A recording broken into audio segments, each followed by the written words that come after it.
Halo semuanya, pada kesempatan kali ini saya akan menyampaikan mengenai proses sebelum Anda merancang sebuah logo. Jadi kalau di pertemuan kemarin kita sudah membahas proses membuat sebuah logo, mungkin Anda masih ingat ya. Jadi di sini ada contoh logo Webmind dimulai dari bagaimana dia mendapatkan sebuah ide monogram dengan menggunakan inisial W dan M.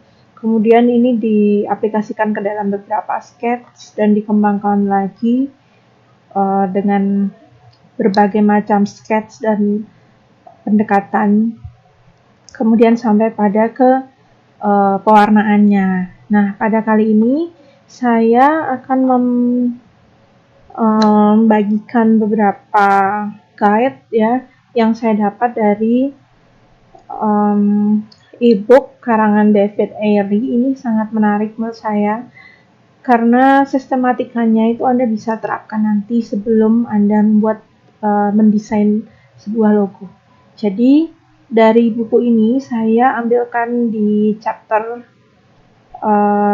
khusus yang memang secara teknis berupa bagaimana mengawali dari mulai menggali ide untuk desain logo ini. Jadi di chapter yang ketujuh ini, judulnya From Pencil to PDF, ini David Eyre membahas mengenai sebenarnya apa saja sih yang perlu kita persiapkan ketika kita akan mendesain logo. Jadi dia juga berpesan sebagai desainer yang baik, itu kita mesti keingintahuan kita itu harus tinggi. Semakin kita banyak punya pengalaman, semakin kita sering melihat berbagai macam pengalaman dan juga berbagai referensi, maka ide yang kita hasilkan itu akan semakin brilian.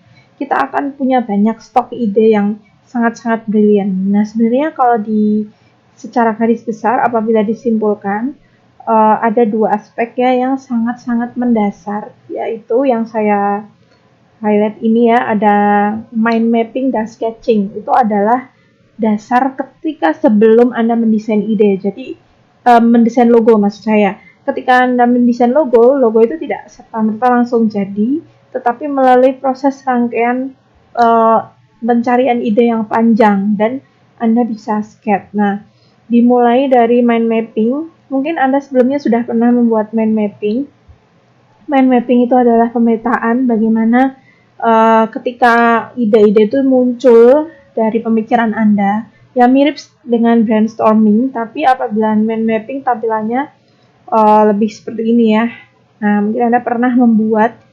Nah, versinya juga bermacam-macam. Jadi ada yang dibuat full color, tapi ini adalah mind mapping yang simple, sederhana, tapi bisa cukup membantu kita untuk menggali ide. Sebenarnya apa saja yang bisa kita manfaatkan dari mind mapping ini? Manfaatnya itu kita bisa mengumpulkan atau memaparkan berbagai pemikiran atau ide yang ada yang muncul di kepala kita. Kemudian kita bisa menggali, menemukan ide. Jadi kalau misalnya bingung, saya harus membuat logo yang seperti apa, Anda bisa rumuskan di mind mapping dulu. Kemudian Anda bisa menuju ke pemikiran yang lebih kreatif dan juga mengembangkan dari beberapa kata itu ke dalam image atau memvisualisasikan dalam sebuah icon mungkin atau simbol. Jadi ini contoh misalnya dia David Eyre ini ingin membuat logo yang kaitannya dengan fitness.